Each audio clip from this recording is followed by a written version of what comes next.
अभी जो भारत में कुछ इधर हैं कुछ उधर हैं, एक एनडीए एक इंडिया, कुछ नॉन अलाइन है गुट निरपेक्ष दल, उनमें मलूक भाई की पार्टी है बहुजन समाज पार्टी, गुट निरपेक्ष। अभी मलूक जी के इस सनातन के मुद्दे पर दक्षिण से विषय आया, उत्तर तक उसमें क्रिया प्रतिक्रिया आई, फिर उत्तर प्रदेश बिहार जैसे राज्यों में इंडिया के जो प्रमुख चेहरे हैं उन्होंने कुछ उसमें योगदान दे दिया और स्थिति आ गई कि एक प्रधानमंत्री और योगी आदित्यनाथ दोनों ने मोर्चा संभाल लिया।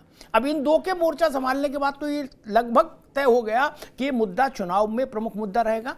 मलूक जी देखिए, वास्तव में कहीं ना कहीं जो विरोधी पक्ष में हम भी हैं, जो पार्टियां हैं, मुझे संसद में भी कई बार नेतृत्व कमज़ोर दिखता है, कांग्रेस पार्टी में भी कहीं ना कहीं कमज़ोर दिखता, 3 साल तक अध्यक्ष तय नहीं कर पाए, और जो गठबंधन और महागठबंधन हो रहा है हम इसीलिए दूर खड़े रहे, वहाँ भी कुछ फ़र्क दिखता है।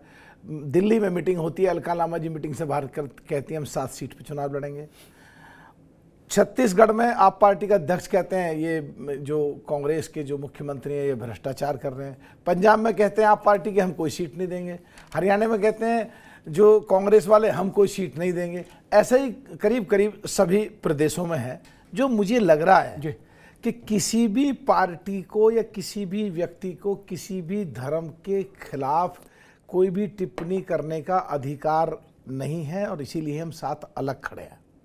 इनमें क्या लग रहा है, जो मुझे महसूस होता है, क्योंकि सारे पदों पर रहे हैं हम भी, जिले में चेयरमैन, डिस्ट्रिक्ट बोर्ड, वैसे प्रदेश में विधायक, देश में एमपी हूँ, और भाई कितनी बार, तो मुझे जो लगता है जिसकी कॉन्स्टिट्यूएंसी में ये हिंदू कम हैं तो ऑब्वियसली सनातन में भी कम है, तो वो कुछ भी बोल देंगे अपने निजी स्वार्थ के कारण, या जिस स्टेट की ऐसी स्थिति है वो कुछ भी बोल देंगे, क्योंकि उनकी पार्टी तो स्टेट में तो आए।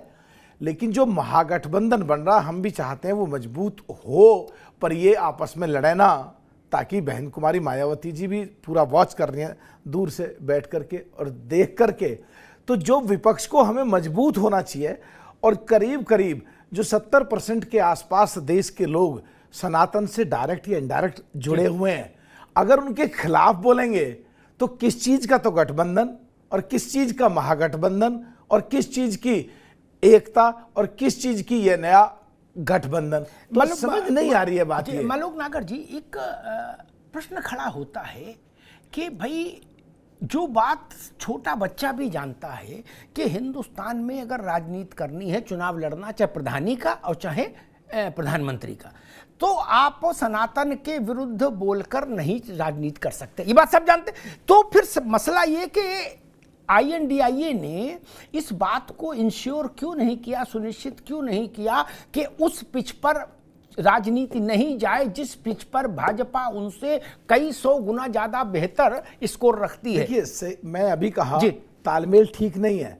अगर तालमेल ठीक होता तो किसी भी प्रदेश में जब चुनाव आते हैं या देश के जब चुनाव आते हैं, बड़ी बड़ी पार्टियों के बड़े बड़े नेता मंदिरों में जाते हैं, जनेऊ पहनते हैं, इवन कांग्रेस के भी कुर्ते के ऊपर जनेऊ पहनते हैं, कांग्रेस के भी। हाँ। तो जब ऐसी स्थिति होती है और अब चुनाव सर पे खड़ा है और जनवरी लास्ट में जाके मंदिर का उद्घाटन होना है, और सनातन धर्म कहो या हिंदू कहो या उससे डायरेक्ट या इनडायरेक्ट 75-78% लोग जुड़े हुए कहो, जो पूरा देश में हलचल मचेगी 25 जनवरी के बाद, और कुछ चुनिंदा लोग विपक्ष में खड़े रह जाएंगे, तो ये तो वॉकओवर दे रहे हैं और जीत का बुलावा दे रहे हैं बीजेपी को सीधा सीधा।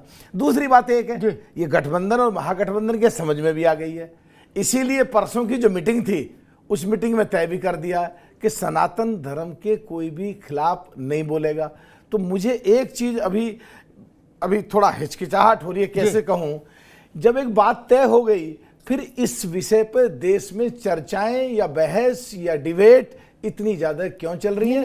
देश में उसका चर्चाएं कारण हो भुखमरी पे, देश में चर्चा हो किसानों की समस्या पे, देश में चर्चा हो बेरोजगारी पे, एक देश में चर्चा हो जो दूसरी दिक्कतें हैं देश के सामने इस समय, इन पे ज्यादा ठीक है। डिबेट होनी असल चाहिए, में चर्चा असल में दिक्कत क्या है, नेताओं को एक बड़ी भारी बीमारी है। वो सोमवार को कहते कि जी जिस पर हम बोल रहे हैं उस पर डिबेट होनी चाहिए, मंगल कहते कि बेरोजगारी डिबेट होनी चाहिए, जो सरकार में होता है वो दूसरा मुद्दा बताता है, जो विपक्ष में होती है हम देख चुके, इसलिए इस बहस में नहीं अभी जाएंगे। मसला आया कि बहस क्यों हो रही, बहस इसलिए हो रही कि दिल्ली में क्या फैसला हुआ उसमें मैं नहीं जा रहा, वो दिल्ली वाले जाने जो लोग बैठक में थे। फैसला के बाद एक राज्य का बड़ा मंत्री, बड़ा मिनिस्ट्री भी उसकी बड़ी है और उम्र भी बड़ी है आज का नहीं है कोई 10-5 साल से राजनीति में, चंद्रशेखर, वो आदमी जब ये कह रहा है कि रामचरितमानस का मतलब साइनाइड है क्या, तो ये विषय वहां खड़ा नहीं होगा। गांव गांव, खेत खेत, गली गली, शहर शहर, मंदिर मंदिर, घर घर में रामचरितमानस है। राजनीतिक परिपक्वता की कमी होना, तालमेल ठीक नहीं होना और गठबंधन महागठबंधन में एक सुर पे ना बोलना, ये केवल कारण है। बीजेपी को बुलावा दे रहे हैं ये अगली बार 2024 के लिए, इनको सोच समझ के काम करना चाहिए और अपनी अपनी पार्टियों में सब पे पूरा सही संभाल के अपने अपने नेता रखने चाहिए। जो एक बहुत बड़ी 56% देश के जो लोग पिछड़े हैं वो तो डायरेक्ट जुड़े हुए हैं सब के सब इस सनातन से, पूरा का पूरा मैक्सिमम, तो इनको उनकी वोटें वापस लानी चाहिए, जिससे कि आने वाले समय में बीजेपी कमजोर हो और हम विपक्ष मजबूत हो और एक वोट की जगह 2 वोट का असर पड़े, उनकी आए और हमारी बढ़े। अभी क्या खेल हो रहा है, हमारी जो कुछ बची है वो भी भागकर उधर के चिपक जाएंगी। पता नहीं है ये क्या नेतृत्व है इस महागठबंधन, लेकिन गठबंधन का शीर्ष नेता कौन है, कांग्रेस के शीर्ष वाले लोग संज्ञान क्यों नहीं ले रहे हैं, इस पर सख्त कार्रवाई क्यों नहीं कर रहे हैं? मनोज जी, आप कह रहे हो कि भाई हम भी विपक्ष में हैं और विपक्ष वाले जो INDIA वाले हैं ये गाहे बगाए ये कहते हैं कि ना भाई बसपा हमारे साथ नहीं, बसपा तो बीजेपी की बी टीम है और बीजेपी के साथ प्ले कर रही है। अच्छा भैया, अब ये मतलब आप कह रहे हो कि हम इसी लड़की वाले की तरफ से, लड़की वाले कर रही है हमारी तरफ से। Amitabh ji, thank you very much, आपने एक बहुत बढ़िया प्रश्न किया। देखिए, अगर हमारा वो ऐसा कहते हैं तो बिल्कुल पूरे देश की 2024 की सरकार का रास्ता जाता है उत्तर प्रदेश से। हाँ। और 13.5% हमारे पास इंटैक्ट है। अगर हम 13.5% इंटैक्ट अगर मान लो बीजेपी के साथ मिलते हैं तो क्या 2 लाख से कम पे कोई भी सीट बीजेपी या उसका अलायंस जीतेगी? अगर हम नहीं मिल रहे हैं, नहीं खड़े हैं, तो कहीं ना कहीं कुछ ना कुछ हम देश के लिए भी, जनता के लिए भी और अपनी पार्टी की विचारधाराओं के से भी संबंधित मिल नहीं रहे हैं। पर अगर ये ऐसा कह रहे हैं तो इनकी ना समझी है। 13.5% 80 के 80 वहीं जाएंगी, 50 सीटें हम दूसरे प्रदेशों में, कहीं हमारा 9% के 7% के 5% के 4% के 2.5% इंटैक्ट लिए हुए हैं, जो 50 सीटें बाहर जाएंगी। तो अगर हम यहाँ मिल गए तो 130 से तो शुरुआत होगी 2024 के चुनाव की।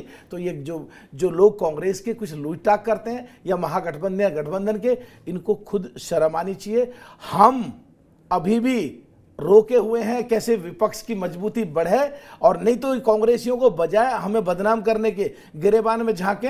6 विधायक हमारे डांका डाल के राजस्थान में तोड़ के ले गए, 7 विधायक हमारा अभी जो सत्र चल रहा है मध्य प्रदेश में विधायक डांका डाल के ले गए, 3 विधायक हमारे उत्तराखंड में डांका डाल करके ले गए। चोरी भी करते हैं, सीना चोरी भी करते हैं, बदनाम भी हमें करते हैं। अगर वास्तव में देखा जाए आकलन की स्थिति से, वास्तविकता की स्थिति से, व्यावहारिकता की स्थिति से, तो जो कार्यकलाप है इनके, हमारा नेता सदन लोकसभा में खड़ा हो कहता राष्ट्र की पत्नी कहता, कभी चिड़ी मार कहता, कभी कबूतर मार कहता अपने आप को, इनकी जो कार्यकलाप हैं वो ऐसे हैं कि विपक्ष कमजोर हो रहा है और वास्तव में बी टीम कांग्रेस है बीजेपी की। मुन्ना खान, बीएसपी कह रही है कि वास्तव में भाजपा की बी टीम तो कांग्रेस है, जो भाजपा को मजबूत बनाने का हर संभव कार्य कर रही है।